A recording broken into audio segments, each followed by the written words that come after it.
Yeah, so So you were saying you were talking about the Zambezi. yeah, so and that was so pre-Malcolm X college days. yeah, this is around 68, 69. Yeah, Yeah. and so it's Now like, is this when they were on 71st Street? yeah, Okay, yeah, because I remember, got some pieces over there, yeah, some jewelry, yeah, which I need to show to But anyway, I digress. no. So at that period, and so I had joined the AECM. I'm making clothes for dancers, for Darlene, stuff with Zambezi. So I'm making a pretty good living for like Yeah. 18 years old. Right, right. Um, Were you still doing any sewing for your mother? yeah, I still had to do that, but I had two brothers. Right. Yeah. So I'm yeah, not so forgetting about them. yeah, so all of us were doing that. Oh, okay. And so then I had been overseas with Nina, Dizzy, and Caliparusha, those different bands. Yeah. And so, she was like, well, can you go to Italy, blah, blah, blah, blah, blah. Caliparusha had a band? Yeah, Caliparusha had a quartet. Oh, okay. And so we did the New Morning in Paris. Dizzy, I went everywhere. Nina, I even stayed in her place in Geneva, Switzerland, and worked with her. And then she was like, where'd you get, your pants? I made them. Oh, really? Can you make some Can you stuff make for me? some more? Yeah. So here I am, working with Nina Simone. I'm making clothes. I'm cooking, but I'm only getting paid for playing music a couple of days a week. Oh, okay. But you live and learn. Nina, you Nina follow was what I'm working, saying? yeah. I mean, I'm. Now, how did you? Because you told me this story before, but tell me again how you started playing for Nina. She needed, yeah. I was in Ronnie Scott's in London, and there was somebody accosting her, and I came up and I said, "You got to leave that sister alone." Little light young voice. Yeah. And she said, "Well, what's your name?" I told her. She said, "Well, what do you do?" I said, "I'm a percussionist." She said, "Oh, okay." And she said, "Well, give me your number." And so I gave her, and about a year later, she says, "Can you meet me in Switzerland?" She said, "What's wrong? You said you can play, can't you?" That sounds like Nina. Yeah. So I went there, and we did really well. The gig really went well. And a few months later, she asked me about my clothing, and I told her that I made it. And so I ended up designing for her. Same thing happened. I played at Mr. Kelly's. I'm laughing about the cooking and the cooking, sewing, but I'm only you can really cook. I'm only making my $200 a night. Yeah. A couple of days a week. But at that age, but playing You're with still somebody, good, yeah. Playing with somebody that great and the lessons learned from that perspective. Oh, But absolutely. I You really don't have was to convince not. me. Yeah, I wasn't getting the money I should have been getting for all the stuff I was doing. Which But, was one of the reasons why she hired your Probably. young self. Right, right. But same thing happened with Frida Payne. I played with her at Mr. Kelly's, and again she asked about my clothing, and so then her and her sister, like she got well known for that sundress. It was cut with the neck going like that, had the big sun here, had the kind of butterfly, sleeves, dolman, rounded. That was my design. What kinds of things were you wearing at the time that they noticed? I had a way of of wearing garb, but my garb was cut, just like I showed you with the denim, and that's the advantage of really knowing couture And they form. noticed. They noticed. And they noticed that it didn't look like Yeah. that stuff that everybody else was wearing. My shit was cut. Yeah. Another person that liked my stuff was Stokely Carmichael when he started wearing garb. I was playing with the Sun Drummer, and my shit is cut. My stuff. I've always had a sense of detail. I've always had form And so And probably hardly anybody was doing that, because that was a marriage of Exactly. two cultures. exactly. Yeah. That's why it evolved. And traditions in That's terms why of, it eventually Fashion. became what I call Afro slick, right, which is my voice. right. You know, like my fashion I call Afro slick. My music I call is. Mm-hmm. It's not jazz, it's not rock, it's not blues. It's improvised soul. Mm-hmm. There is no genre. Mm-hmm. And in fashion, I see it as an amalgam and an inclusion, just like gumbo. Mm-hmm. And so that gives you, and when I deal with Europeans, they like me because I'm no carbon copy of anything. Mm-hmm. There's still a unique African American personality, Mm-hmm. even though I am couture aware. Mm-hmm. I still haven't let go of the gumbo and the hully though. Yeah. And a certain street sensibility. Couture consciousness. Right. Mm-hmm. You know.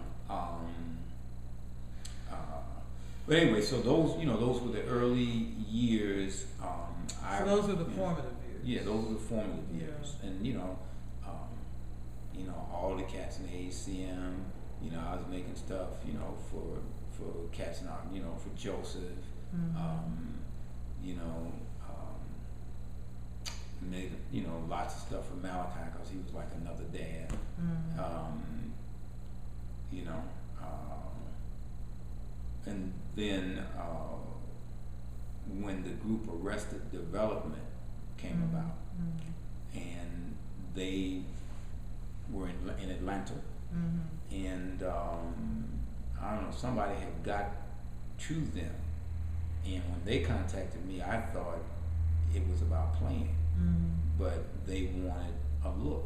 Mm-hmm. And so for Arrested Development, I took the idea of the West African shokoto, Mm-hmm. and that's the pants for the dancing with the wide piece Right, here. right. And so I made them a pair of pants. I don't want to say MC Hammer, but yeah, I know what you mean. Well, the difference with MC Hammer pants, they were made like this and Mhm. out. Mm-hmm. These pants were made where they're cut here, but you put a yoke in here, which gives you the freedom, Right. and that's when you're doing Right. And so that's what that's about. So that Mhm. became the look that all the guys in the Arrested Development were wearing. Mm-hmm. That was my design. Mm-hmm. And then over the years, it's just been, if I am listening to music late at night, and if I have an idea, I may lay out fabric. I can draft patterns, which is really important. Mm-hmm. A lot of things that what's called outsourcing. Mm-hmm. Those are the things that I learned, Mm-hmm. either from my dad or from the Spasabella family in Mhm. Bologna. Mm-hmm. And that's the kind of stuff, that I have been sharing with Kanye in this last year. Mm-hmm. Very interesting. Yeah, and I think he's doing good, Mhm. what he's attempting to do. Mhm. Now, when we were talking over the phone, you mentioned some of the other designers in Chicago. Can you just say a little bit about that? Because Mhm. I don't think, or my sense anyway, is that most of these people are not really generally identified Okay. with Chicago. Okay. Because when people talk about Chicago designers, somebody like Barbara Bates' name will come Mhm. up, for example. Mhm. Well, Barbara is actually she was mentored by Al Gray, which was one of the people that I mentioned, the Mhm. guy who had the ponytail in the 60s. Mhm. And Al Gray was the first person to bring Dolce & Gabbana, Claude Montana, which are like really big designers Mhm. today. Mhm. He brought them to Chicago in the 70s. Mhm. When you say he brought them to Chicago, what He is was the first person to have them in a store in Chicago, before Barney's, before Macy's, before Marshall Field's, before any. Was he a buyer, or did he have a store, or what? He had a store, Oh. and the store was called Biba Bis. Mhm. Was it and like a boutique kind of thing? It was a or what? boutique. Mhm. He started first on the Gold Coast with Contessa, who's still there now. Mhm. And at that time, Al and Contessa were in a relationship. Mhm. And so,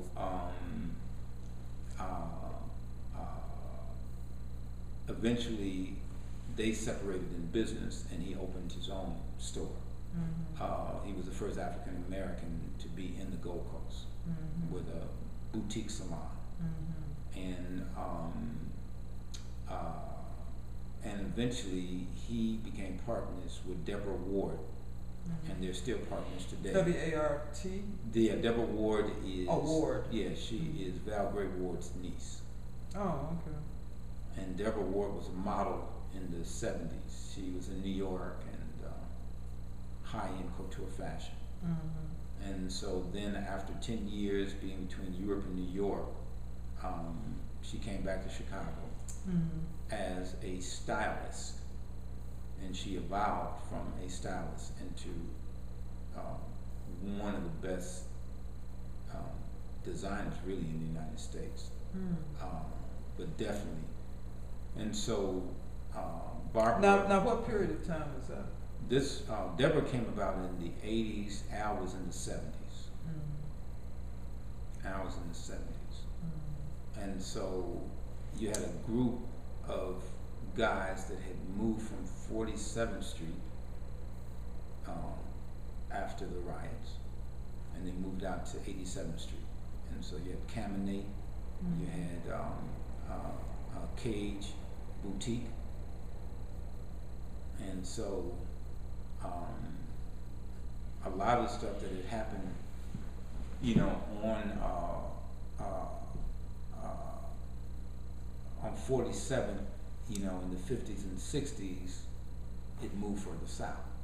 And so, you know, these stores that were on 87th, they're the places that did the clothing for people that were at Fluky's, people that were at, what's George's name that has the record store today? George, he's about 65, 66. Crazy. He's still crazy. George was married to Minnie Riperton. George Daniels. So George Daniels had George's party room. That was on Cottage Grove. He had the living room. That's where Odell Brown. That was on 83rd. That was on 83rd off of Cottage. But these were, you know, you had, what was his name? Dickey's. So these were the places where Jug, Sonny Stitt. I saw Rosanne at the living room. Right. Yeah. Right Moments. What's her name? Sister that sang for years was Von Freeman's friend. She died. Nancy Wilson type singer. But you know, all the players like Bilbo,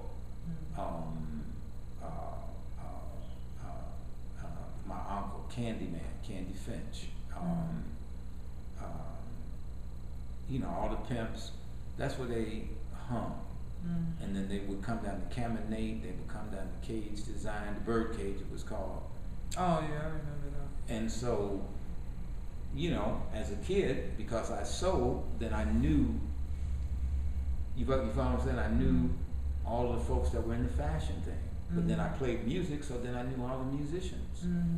You know, and then me and Darlene were first cousins, so I'm dancing down at the Afro Arts thing for Phil, and then I started playing with the Sun Drummer because I was dancing with Darlene, and then I started playing with the brothers, and then I became more of a drummer than a dancer.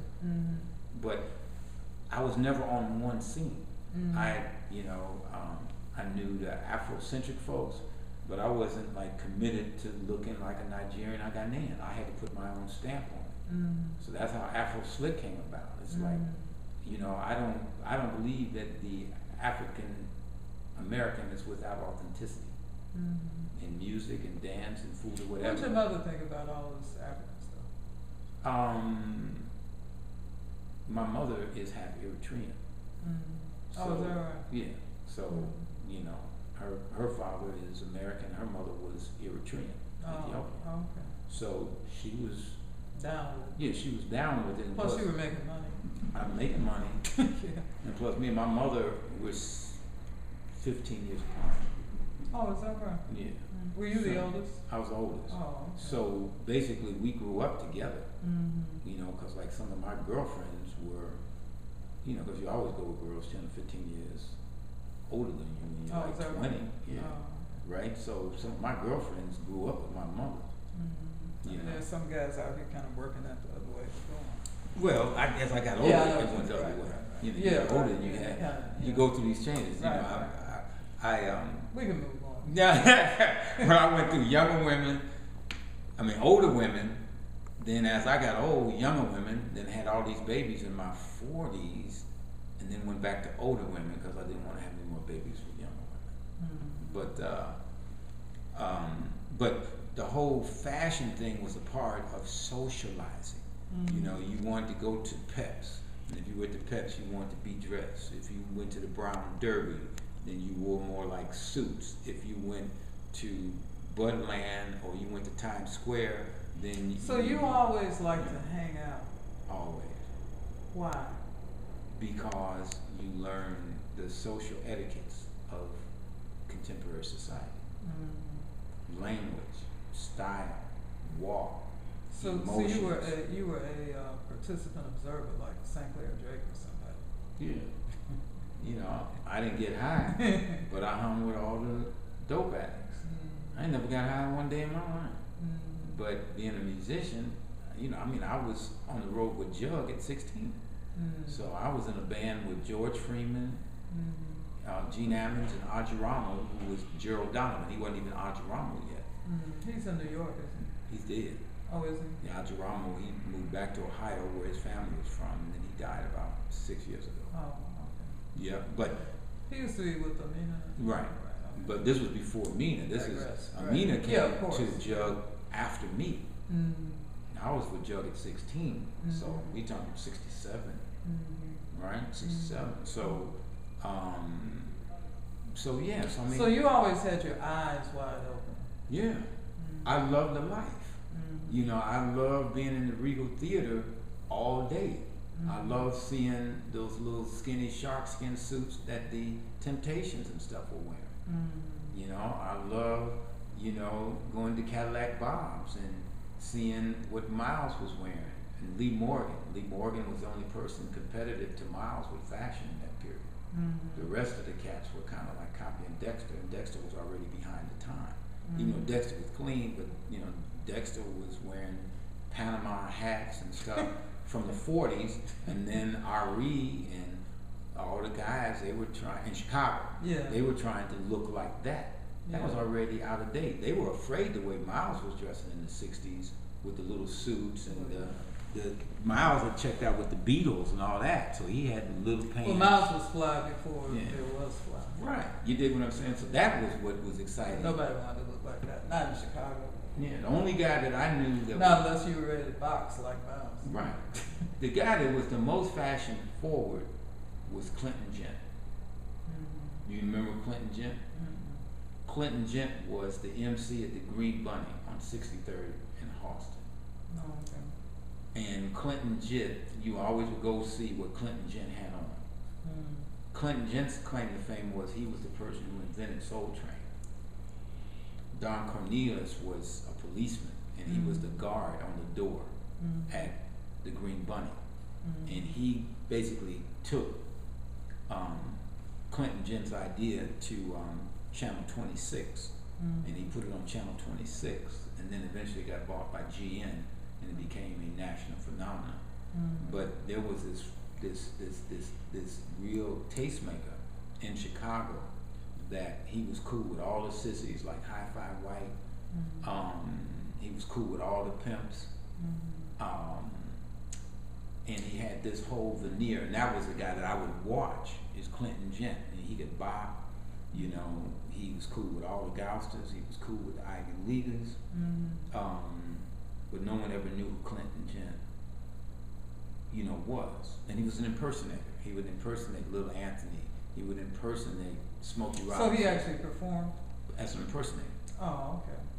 You know, Mm-hmm. that was the days when you had those shows where you put the record on and the person could move, dance, and sing Mm-hmm. just like that. Right. And, Kind of pre-karaoke. Exactly. You know, but those were big shows. You know, those weren't big shows like the Regal or the Met, but those were the small shows where you'd have these little posters and you'd have the guys that can do, So, you know, Jimmy Ruffin or so Don Cornelius, really, you know, copped something from him in terms of yeah, performance his thing. Don Cornelius' whole thing of style was Clinton Gin. It was Clinton Gin. And a few folks who know, and like I'm saying, this other guy, Al Gray, like, you know, when you hang out, there are certain people that have premier presence. Don Cornelius wasn't one of those guys. He was basically a very shy policeman. But when he watched what happened, you dig what I'm saying? My thing is different than Don Cornelius is because I didn't just want to watch, I wanted to participate. In other words, if there was going to be the drummers, I was going to get in the mix and I was going to hold my own. I want to know who it was. If it's fashion, I'm going to hold my own. If it's playing instruments, I'm going to hold my own. And, you know, and that was a part of our community, a healthy sense of competition, which refined your skill. There was also another, I mean, just to interject this, there was another show called Chicago Bandstand, which kind of was, you know, a copy of American Bandstand, Dick Clark's thing. And so I guess what Don Cornelius did eventually was to kind of combine those two. But because I remember my sister, her grandmother, had been on Chicago Bandstand. Yeah, but the thing that Clinton Gent did at the Green Bunny was called Soul Train. And so when he would start this thing, it was called Soul Train. It was called Soul Train. Oh. It was Soul Train. Did Don Cornelius, like, you know, ever acknowledge Clinton? Yeah. No. I mean, Soul Train, you know, that's like not Soul Trains, but Soul Train. Soul Train. No, he just took it. He just took. It's just like, you know, it's just like, you know, Durf Recklaw, they played with the Pharaohs, percussionists. You know, we were all in high school. And so it was like at a basketball game. I think it was like a DuSable game. And all of a sudden, Durf came up with this thing.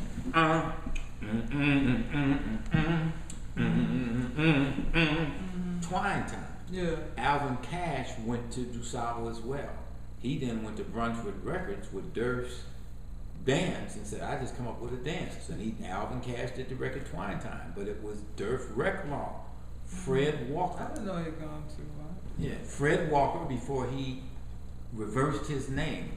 You know, because I wanted to do. What, Walker Fred? What was that? No, his name was Fred Walker. Yeah. And so Durf is Fred backwards, and Walker is Recklaw.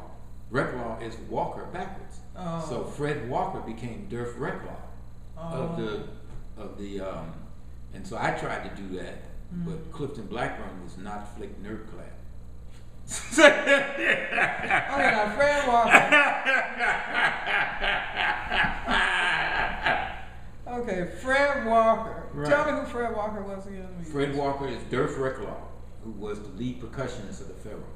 Oh, okay. He played flute and congas. Okay, now what did he do? He invented the Twine Time. Oh, he's the one that did the Twine Time. Right, I'm giving you an example, just like and Clinton then Alvin Cash took. Yeah, the Twine Time. Yeah. The Twine Time was big. Absolutely. But but dig this. Alvin Cash got on American Bandstand, but he couldn't do the Twine Time. So Durf was flown from Chicago to the American Bandstand to do the dance, and to introduce it to America. He was satisfied with that? Yeah, he was 18 years old. He was 18 years old. You know, but we watched that over and over again. We watched these little country boys from Indiana take that almost sounds like something that the way you did it, like something they would do at the Bud Milliken Parade. You know, absolutely. You know, it's from the hood. It's from the hood. But Sammy Dyer, you know, had trained these little kids. It was a guy who was a policeman, how to dance and how to dress, the whole thing. They called the 5 Steps. And so then George Jackson came from Indiana and hired Sammy Dyer away, and he trained the Jackson 5. But the 5 steps were before the Jackson 5. It was the same thing. Yeah. So they were a nice little group. Very nice. But I saw this, like, hey, you know what I'm saying? You see it. Right. I lived it. Yeah. You know what I mean? And the element for me with fashion, which Miles, he was from St. Louis. He came to Chicago to see what was here. This is where he came. This is before New York. Chicago has always been really the center for things that are going to be the next thing that's going to be done. New York is a place where it is sold. You know, Malcolm got his persona in Chicago. He had to come to the Honorable Elijah Muhammad and had to be here, had to be tutored, had to be changed with the bow tie and the suit, the glasses and the haircut. That was Chicago. Muhammad Ali developed the renegade, intelligent radical. He wasn't the street gangster H-Rap bound radical. He was the well-presented radical. Where did it come from?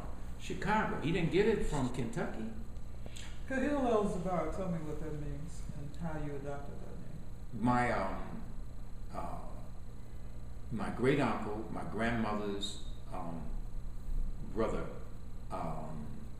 he worked for the nation. Maternal or paternal? My grandmother on my mother's side, Eritrean. So he gave me the family name, El-Zabar. A lot of people think it's a Muslim name. It's not. It's a Coptic name. It's from not Arabic, but it's Hirambic, which in the Bible is the children of Ham, which were those with the black. And so it's really a Christian name. Yeah, it's Coptic. Yeah. And so, so El-Zabar, and El is always the, and the Zabars were a sect that were supposed to be teachers of the abacus. And so it would be the teacher. And I took Kahil from Khalil Gibran. But I took it not in Arabic phonetics, which would be Khalil, K-A-H-L-I-L, but I took it in Coptic phonetics or Harambic phonetics, and it's without the L, Kahil. And then, you know, Ka is in Arabic, Harambic is in hieroglyphics, and it's still the same thing. The Ka symbol usually means force. And so El-Zabar is your Eritrean ancestral name. Yeah. Very good. And so anyway, so Kahil would be Ka, force or sharpness. Il is illumination. So it would be force of light, the teacher. And I tried to live up to that. Well, I would say that you have. You honor the name. We try. I guess on that note, we can close it out. Oh, you didn't need to catch